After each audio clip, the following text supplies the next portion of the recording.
वक्फ के नाम पर लाखों हेक्टर जमीन पूरे देश में है।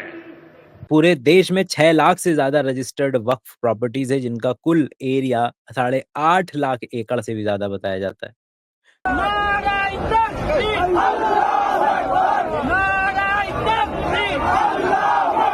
मैं वेस्ट बंगाल गवर्नमेंट का स्पोक्स पर्सन नहीं हूँ ईश्वर रेड्डी साहब, अनफॉर्चुनेटली।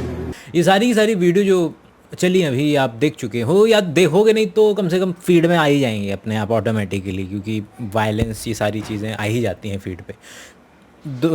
कुछ रास्ते हैं हमारे पास। तो ये वीडियो इस नज़र से है कि भाई मेरे को भी कोई वफ़ की कोई जानकारी नहीं है, लेकिन क्योंकि माहौल इस तरीके का बना हुआ है तो क्या मिनिमम समय के अंदर में 15 मिनट दे करके मुझे असल जानकारी मिल सकती है क्या? क्योंकि जितनी भी जगह मैं न्यूज़ चैनल्स पे या कहीं भी जाकर जाने की कोशिश करूँगा, उनका अपना अपना इंसेंटिव है कि वहाँ पे रोक के रखना है, वहाँ पे किसी भी तरीके की इस तरीके की वीडियो दिखानी है, ओपिनियन चलेगा वहाँ पर। आपको ये नहीं पता चलेगा कब शुरू हुआ था, क्या चेंजेस हुए थे, 95 में क्या चेंज हुए, 2025 में क्या बदलाव हुआ है और क्या चल रहा है। कम से कम जो फंडामेंटल्स हैं डिस्कशन करने के लिए वो तो क्लियर हो जाए। केवल उस नज़र से ये पर्टिकुलर वीडियो होने वाला है। और क्योंकि मुझे खुद को जानकारी नहीं है तो मैं वो पर्टिकुलर प्रोसेस शेयर कर रहा हूँ जिस प्रोसेस के ज़रिए एआई का इस्तेमाल करके 15-20 मिनट के अंदर में आप चाहें तो वो फंडामेंटल्स क्लियर कर सकते हैं। तो वो प्रोसेस देखते हैं। आइए, अलग अलग प्रॉम्प्ट्स, अलग अलग ऑडियो डिस्कशंस शुरू करते हैं।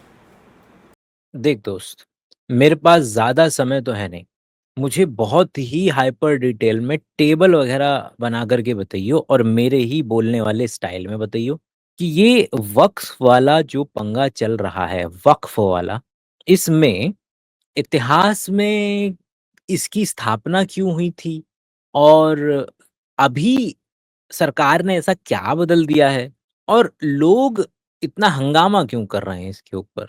बहुत ही सटीक, डिटेल्ड और मतलब रेफरेंसेस का हवाला देते हुए मुझे बिल्कुल कम शब्दों में डायरेक्ट टू द पॉइंट बात जाननी है, समय वेस्ट नहीं करना है। और ऐसे लिखियो कि हिंदी के शब्द देवनागरी में लिखियो और अंग्रेजी के जो शब्द हैं, इंग्लिश के जो वर्ड्स हैं, वो रोमन में लिखियो और इसी स्टाइल में लिखियो। Funny, to the point, direct. आखिर ये वक्फ भला क्या है?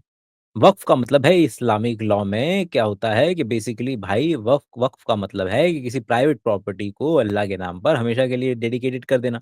जो बंदा प्रॉपर्टी दे रहा है उसे वाकिफ कहते हैं और जो अपनी ओनरशिप पूरी तरीके से छोड़ देता है। तो वक्फ का मकसद क्या है? इंडिया में उसका लीगल बेसिस क्या है? 1995 में क्या हुआ? आर्टिकल 26 वक्फ की प्रॉपर्टीज को मैनेजमेंट का अगर देखें कहानी अब तक जो है स्टोरी का सफ़र सो फार जर्नी क्या रहा, हिस्ट्री की अगर झलक देखेंगे, मेन एक्ट कौन-सा है, डायरेक्ट इम्पोर्टेंट अमेंडमेंट उसके अंदर में कौन-कौन से हुए हैं, 2013 के अंदर में क्या अमेंडमेंट हुआ।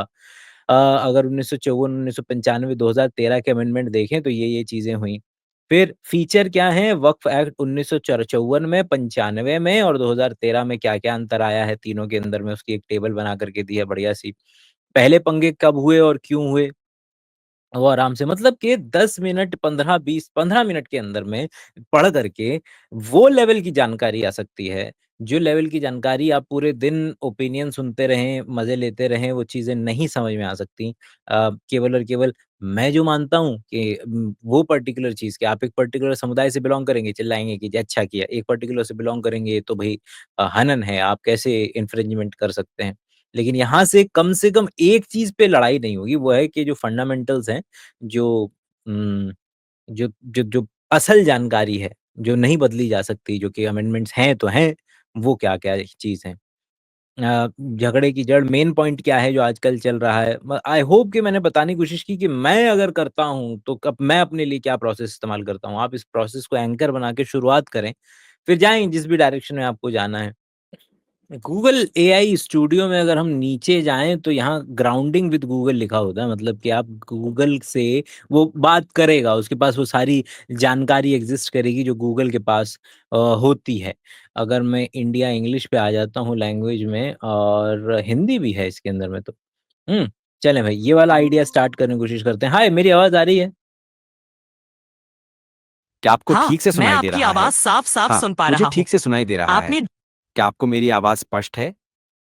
यार मेरे को ना वक्फ बोर्ड की बिल्कुल भी जानकारी नहीं है। मुझे क्या तुम बहुत ही ज़्यादा हाइपर डिटेल के अंदर में ये वक्फ बोर्ड कब स्थापित हुआ, क्यों हुआ और फ़नी और विटी स्टाइल में मुझे जल्दी-जल्दी बताना टू द पॉइंट कि क्यों क्यों स्थापित हुआ था, फिर क्या-क्या बदलाव हुए और 1995 और 2025 में ऐसा क्या हुआ है? और 2025 मतलब अभी ऐसा क्या हुआ है कि जिसकी वज़ह से इतना हंगामा हो रहा है और सामने वाले पक्ष की क्या माँग है? जो चीज़ मैं जानना चाहता हूँ, जो चीज़ तुम बताना चाहते हो, तुम बहुत तगड़े प्रोफ़ेसर हो हिस्ट्री के और कम्युनिकेशन तो तुम्हारा बहुत कमाल का है। तो ये सारी चीज़ों को मद्देनज़र रखते हुए फ़नी और विटी स्टाइल में मैं जिस तरीके से बात कर रहा हूँ, उसी तरीके से मुझे सारी बातें जो है वो डिटेल में बताओ।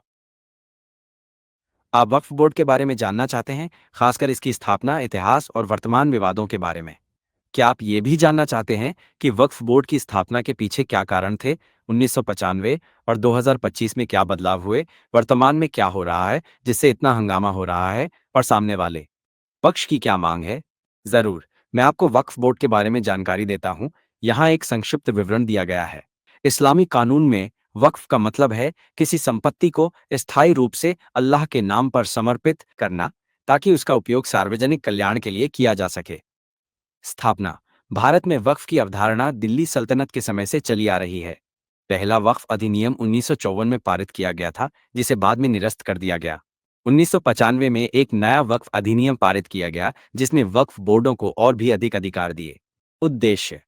वक्फ बोर्ड का उद्देश्य वक्फ संपत्तियों का प्रबंधन, संरक्षण और रखरखाव करना है। इन संपत्तियों का उपयोग गरीब और जरूरतमंदों की मदद के लिए, शिक्षा, धार्मिक कार्यों और अन्य सार्वजनिक कल्याण के कार्यों के लिए किया जाता है। संरचना। प्रत्येक राज्य में एक वक्फ बोर्ड होता है जो वक्फ संपत्तियों का प्रबंधन करता है। केंद्र सरकार ने राज्य वक्फ बोर्डों के साथ समन्वय के लिए एक केंद्रीय वक्फ परिषद भी बनाई है। विवाद। वक्फ बोर्डों को लेकर कई विवाद हैं। कुछ लोगों का आरोप है कि वक्फ बोर्ड अपनी शक्तियों का दुरुपयोग कर रहे हैं और अवैध रूप से संपत्तियों पर कब्जा कर रहे हैं। कुछ लोगों का यह भी आरोप है कि वक्फ बोर्डों में भ्रष्टाचार व्याप्त है। 1995 और 2025 में बदलाव। 1995 के वक्फ अधिनियम ने वक्फ बोर्डों को और भी अधिक अधिकार दिए। 2025 में वक्फ अधिनियम में संशोधन किया गया, जिसका उद्देश्य वक्फ प्रबंधन में पारदर्शिता और जवाबदेही बढ़ाना है। इन संशोधनों में गैर मुस्लिमों को वक्फ बोर्डों में शामिल करने और वक्फ ट्रिब्यूनल के फैसलों के खिलाफ उच्च न्यायालयों में अपील करने की अनुमति देने जैसे प्रावधान शामिल हैं। वर्तमान हंगामा। वक्फ अधिनियम में संशोधनों को लेकर कुछ मुस्लिम संगठनों ने विरोध जताया है। उनका कहना है कि ये संशोधन मुस्लिम धार्मिक स्वतंत्रता में हस्तक्षेप करते हैं। सामने वाले पक्ष की मांग। विरोध करने वाले मुस्लिम संगठनों की मांग है कि वक्फ अधिनियम में संशोधनों को वापस लिया जाए। सुप्रीम कोर्ट में सुनवाई। वक्फ कानून को लेकर सुप्रीम कोर्ट में सुनवाई चल रही है। सुप्रीम कोर्ट 3 सवालों पर दोनों पक्षों की दलीलों को सुनकर अंतरिम आदेश जारी करेगा। क्या वक्फ संपत्तियों को डिनोटिफाइड की मंजूरी मिले? 2. क्या विवाद की स्थिति में कलेक्टर के अधिकारों पर रोक लगानी चाहिए? 3. क्या वक्फ बोर्ड में गैर मुस्लिमों की एंट्री सही है? क्या मैं आपको वक्फ बोर्ड या हालिया संशोधनों के बारे में और जानकारी दूं? भाई ये बहुत बेहतरीन रहा। अगर ये राइट साइड में देख रहे हो ये टेम्परेरी नज़र आ रहा है, इसको अगर मैं दबा दूँ तो यहाँ पे टेम्परेरी चैट है जिसमें कि किसी तरीके की हिस्ट्री नहीं होगी, कुछ याद नहीं रखा जाएगा जो बढ़िया है, ज़्यादा अच्छा है। लेकिन यहाँ पर क्या है कि वो बात करने वाला मोड एक्टिव नहीं होता है तो उसको हम इस्तेमाल नहीं कर पाएँगे तो मैं इसको कर देता हूँ बंद। लेकिन जो इसके बगल में जो सेटिंग्स हैं टास्क, जीपीटी, कस्टम इंस्ट्रक्शन तो इसमें जो अगर मैं सेटिंग में अगर मैं चला जाऊँ और सेटिंग में जाकर के क्या देखूँ पर्सनलाइज़ेशन में देखूँ, तो जो मेमोरी वाला जो पोर्शन है मैं उसे ऑफ रखा हुआ हूँ, ताकि मेरी पुरानी बातों का इस पे कोई फ़िलहाल असर ना हो। और दूसरा बात ये भी है ताकि तुम लोगों को पता भी चले कि अच्छा-अच्छा ये भी चीज़ें होती हैं। ये भी देखना पड़ता है। तो ये भी आप देख सकते हैं। डेटा कंट्रोल आप मना कर सकते हैं कि भैया हम तुमको नहीं डेटा देना चाह रहे अपना, हमारे डेटा पे अपने आप को ट्रेन मत करना, ठीक है? तो बात करते हैं, क्या बात की जाएगी? हाय, मेरी आवाज़ आ रही है क्या अभी? हाँ, बिल्कुल आपकी आवाज़ साफ आ रही है। मैं सुन पा रहा हूँ। सब ठीक है? दोस्त, देखो ये जो अभी-अभी वक्फ बोर्ड वाला जो रायता फैला हुआ है इंडिया के अंदर में और जिसकी वजह से दंगे भी हो रहे हैं, मुझे इसके बारे में बिल्कुल जानकारी नहीं है। लेकिन तुम किसकी तरह एक्ट करना, तुम एक हिस्ट्री के और लॉ के एक क्यूमुलेटिवली एक बहुत तगड़े प्रोफेसर हो, बहुत तगड़ा है तुम्हारा कम्युनिकेशन का ज्ञान, बहुत बेहतरीन तरीके से तुम फनी और विटी स्टाइल में चीज़ों को समझा देते हो। तो ये वक्फ बोर्ड वाला जो पंगा है वो कब शुरू हुआ, क्यों हुआ था, क्या बदलाव हुए और अभी ऐसा क्या कर दिया सरकार ने जिसकी वजह से इतना पंगा हो रहा है? तो और बाकी सामने वालों की क्या माँगे हैं? ये सारी चीज़ों को बेहतरीन तरीके से कम समय के अंदर में ज़्यादा से ज़्यादा जानकारी देना और जितना लंबा हो सकता है उतना लंबा बोलने की कोशिश करना। बिल्कुल। चलिए इसे आसान भाषा में समझते हैं। वक्फ बोर्ड की कहानी बहुत पुरानी है। मूल रूप से वक्फ उन संपत्तियों को कहा जाता है जो इस्लामिक धर्मार्थ या धार्मिक कारणों के लिए स्थायी तौर पर दान की जाती हैं। भारत में वक्फ संपत्तियों की देखरेख और प्रबंधन के लिए वक्फ बोर्ड बनाए गए हैं। ये बोर्ड राज्य और केंद्र स्तर पर काम करते हैं और इनका उद्देश्य वक्फ संपत्तियों का सही उपयोग सुनिश्चित करना होता है। समस्या तब शुरू हुई जब समय के साथ वक्फ संपत्तियों पर अवैध कब्जों, पारदर्शिता की कमी और प्रशासनिक अनियमितताओं के आरोप लगने लगे। इस वजह से विवाद बढ़ते गए। हाल ही में सरकार ने वक्फ संपत्तियों की मॉनिटरिंग और प्रबंधन को और सख्त और पारदर्शी बनाने के लिए कुछ नए नियम और संशोधन लागू किए हैं। इन बदलावों का मकसद था कि वक्फ बोर्ड्स को अधिक जवाबदेह बनाया जाए, लेकिन कुछ समूहों ने इन बदलावों को अपने अधिकारों पर हस्तक्षेप के रूप में देखा। नतीजतन कुछ समुदायों और संगठनों ने इन परिवर्तनों का विरोध किया, जिससे तनाव और सांप्रदायिक घटनाएं भी हुई।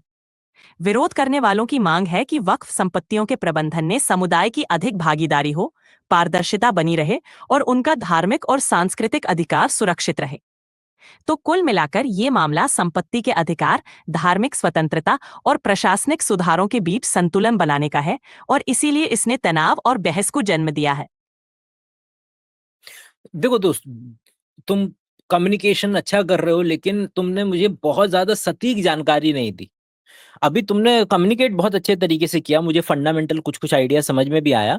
अभी मैं चाहता हूँ कि तुम इंटरनेट का इस्तेमाल करो, जैसे मर्ज़ी करो और क्योंकि तुम इतने बड़े प्रोफ़ेसर हो, चीज़ें तो तुम्हें सारा का सारा इंटरनेट का ज्ञान होगा ही तुम्हें। तो मेरे को डेट वाइज़ और स्पेसिफ़िक डिटेल वाइज़ बताओ कि आखिर कब हुआ था, क्या हुआ था और अभी क्या चल रहा है? पूरा का पूरा timeline I want to understand. चलिए, वक्फ बोर्ड की टाइमलाइन को मजेदार अंदाज में समझते हैं। तो कहानी शुरू होती है 1913 में, जब ब्रिटिश राज के जमाने में वक्फ बोर्ड की नींव रखी गई। मकसद था मुस्लिम समुदाय की धार्मिक संपत्तियों का सही प्रबंधन करना।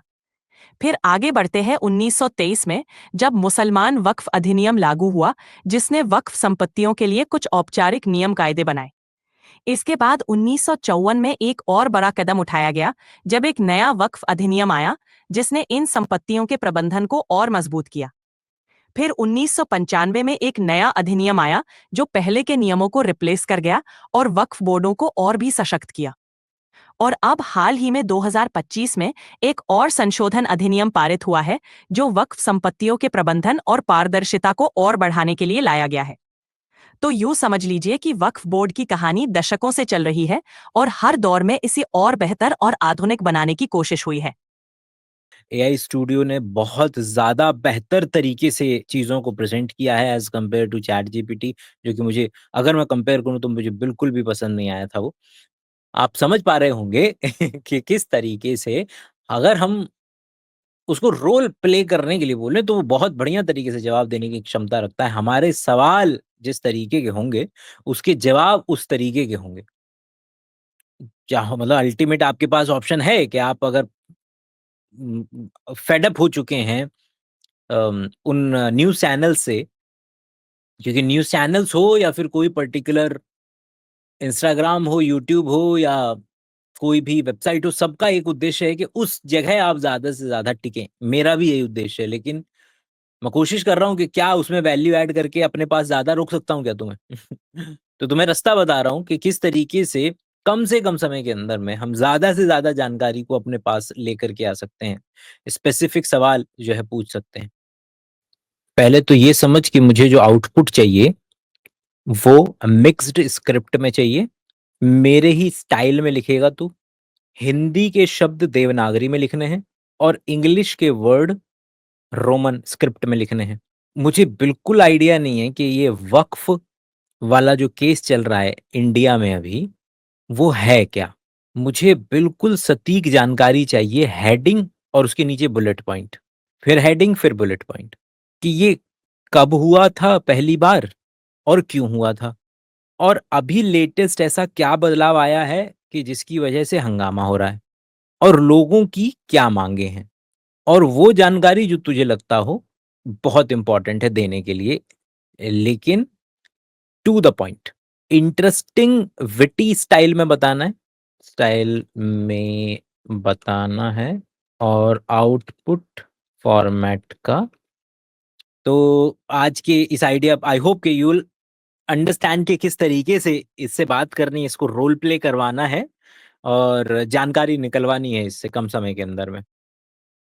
बाकी अपने सवाल नीचे ज़रूर डाल के जाइएगा, पढ़ूँगा ज़रूर, और उसके बेसिस पर हम अपनी चीज़ों को थोड़ा बदलेंगे कि क्या लाऊँ अगली वीडियोज़ के अंदर में, जो कि एआई का आप सबसे ज़्यादा बेहतर तरीके से इस्तेमाल कर पाएँ। बाकी आप अगर जानते हैं तो बहुत ही ज़्यादा बेसिक लेवल पे मैं और रवि भाई अभी 17 है आज, 20 तारीख को 2 घंटे के लिए मिलेंगे। तो आप अगर चाहें तो वो पर्टिकुलर वर्कशॉप जो है वो जॉइन कर सकते हैं। पेमेंट का लिंक यहाँ पर है नीचे, और नीचे आपको मेरा जो फ़ोन नंबर है वो नज़र आ रहा होगा। व्हाट्सएप पे अगर आप हाय लिख कर के भेजेंगे पेमेंट के स्क्रीनशॉट के साथ, तो मैं आपको उस ग्रुप में ऐड कर दूँगा, जिस ग्रुप में ऐड करने के बाद मतलब आपको कुछ-कुछ जानकारियाँ मिल जाएँगी उस ग्रुप पे, और 20 तारीख को तो फिर हमने मिलना ही है। चलिए, अपना ख़्याल रखें। बाय-बाय।